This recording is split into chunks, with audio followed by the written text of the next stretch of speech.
Hello students, welcome to Online Mathematics Cafe. അപ്പോൾ ഈ video നമ്മൾ ഡിസ്കസ് ചെയ്യുന്ന സെക്കൻഡ് ചാപ്റ്റർ ബാങ്കിങ്ങിലെ 4 മാർക്ക് ക്വസ്റ്റ്യൻ ആണ്. അപ്പോൾ ക്വസ്റ്റ്യൻ ഏതാണെന്ന് നോക്കാം. Mr. Richard has a recurring deposit account in a bank for 3 years at 7.5% per annum simple interest.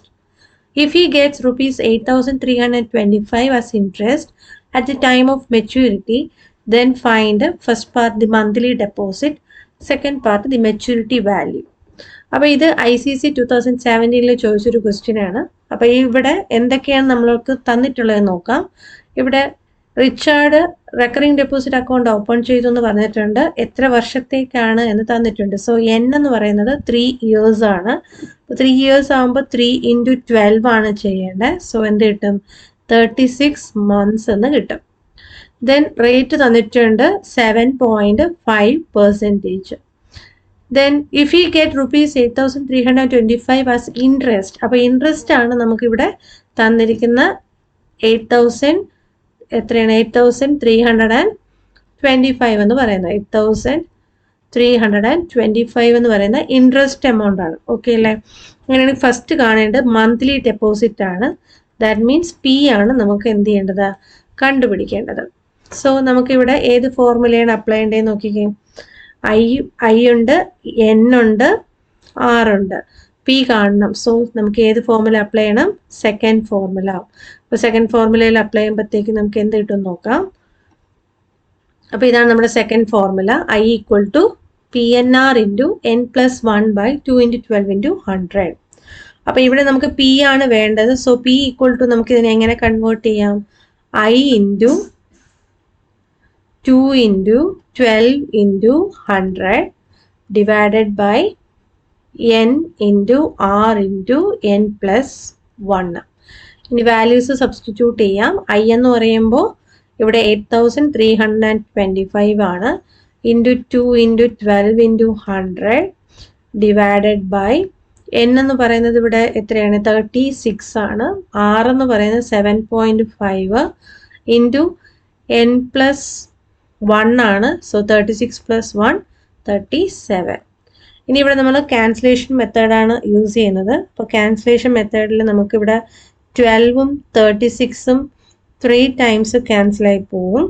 Then 3യും 8,000 ഏതാണ്? 3 അല്ല, 8,325നെയും 7.5നെയും നമുക്ക് 25ൽ ക്യാൻസൽ ചെയ്യാം. അപ്പോൾ 7.5 25ൽ ക്യാൻസൽ ചെയ്യുമ്പോൾ 0.3 എന്നും കിട്ടും.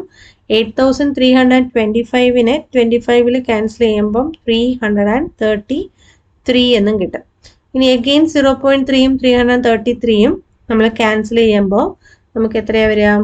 ഇവർ രണ്ടുപേരെയും കട്ടാക്കി കളയുമ്പോൾ 1,110 എന്ന് കിട്ടും. ഇനി ഇത് 1,110ഉം 3യും എന്താണ്? ക്യാൻസൽ ചെയ്യാൻ പറ്റുന്ന നമ്പേഴ്സാണ്. സോ ഇവരെ തമ്മിൽ കട്ട് ചെയ്യുമ്പോൾ നമുക്ക് 370 കിട്ടും. ഇനി 370നെയും 37നെയും നമുക്ക് എന്ത് ചെയ്യാം?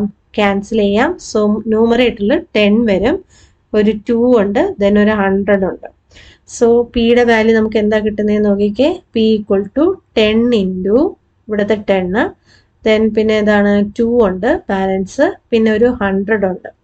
ഡിനോമിനേറ്ററിൽ എല്ലാം ക്യാൻസലായി പോയിട്ടുണ്ട്. സോ ആൻസർ എന്ന് പറയുന്നത് 2,000. ക്ലിയർ അല്ലേ? സോ പ്രിൻസിപ്പൽ എമൗണ്ട് അല്ലെങ്കിൽ മന്ത്ലി ഡെപ്പോസിറ്റ് എന്ന് പറയുന്നത് എത്രയാണെന്ന് കിട്ടി? 2,000 rupees ആണെന്ന് കിട്ടി.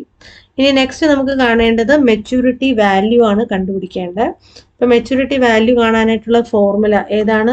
ഈസി ഫോർമുല നോക്കുക. ഇപ്പോൾ 2 ഫോർമുലയുണ്ട്. അപ്പോൾ ഇതിൽ ഈസി എന്ന് പറയുന്നത് ഏതാണ്? ഫസ്റ്റ് ഫോർമുലയാണ്. സോ ഫസ്റ്റ് ഫോർമുല യൂസ് ചെയ്ത് നമുക്ക് എന്ത് കണ്ടുപിടിക്കാം? മെച്യൂരിറ്റി വാല്യൂ കണ്ടുപിടിക്കാം. സോ നമുക്ക് നോക്കാം. അപ്പോൾ ഇതാണ് നമ്മുടെ ഫസ്റ്റ് ഫോർമുല. അപ്പോൾ ഇതിൽ നമുക്ക് P നമുക്കിപ്പോൾ കണ്ടുപിടിച്ചു അല്ലേ? Maturity value equal to P എന്ന് പറയുന്നത് നമുക്ക് 2,000 ആണ് കിട്ടിയത്. ഇൻറ്റു N എന്ന് പറയുന്നത് 36 ആണ്. പ്ലസ് I നമുക്ക് തന്നിട്ടുണ്ടായിരുന്നു ഏതാണ്? 8,325. ഫസ്റ്റ് മൾട്ടിപ്ലിക്കേഷൻ ചെയ്യാം. 36 into 2 എന്ന് പറഞ്ഞാൽ 72, ബാലൻസ് 3 zeros ഉണ്ട്, അതിട്ടു, പ്ലസ് 8,325. സോ രണ്ടിൻ്റെ സം എന്ന് പറയുന്നത് rupees 80,325 എന്ന് കിട്ടും. ഓക്കെ അല്ലേ? അപ്പം ക്ലിയർ ആയാലും രണ്ട് പാർട്ടാണ് ഇതിലുണ്ടായിരുന്നത്. ഫസ്റ്റ് പാർട്ടിൽ പ്രിൻസിപ്പൽ എമൗണ്ട് കണ്ടുപിടിച്ചു, സെക്കൻഡ് പാർട്ടിൽ മെച്യൂരിറ്റി വാല്യൂ കണ്ടുപിടിച്ചു. അപ്പോൾ നിങ്ങൾക്കിത് ഇഷ്ടപ്പെട്ടെങ്കിൽ ലൈക്ക് ചെയ്യാം, നിങ്ങളുടെ ഫ്രണ്ട്സിനെല്ലാം ഷെയർ ചെയ്ത് കൊടുക്കുക, സബ്സ്ക്രൈബ് ചെയ്യാം. Okay, thank you.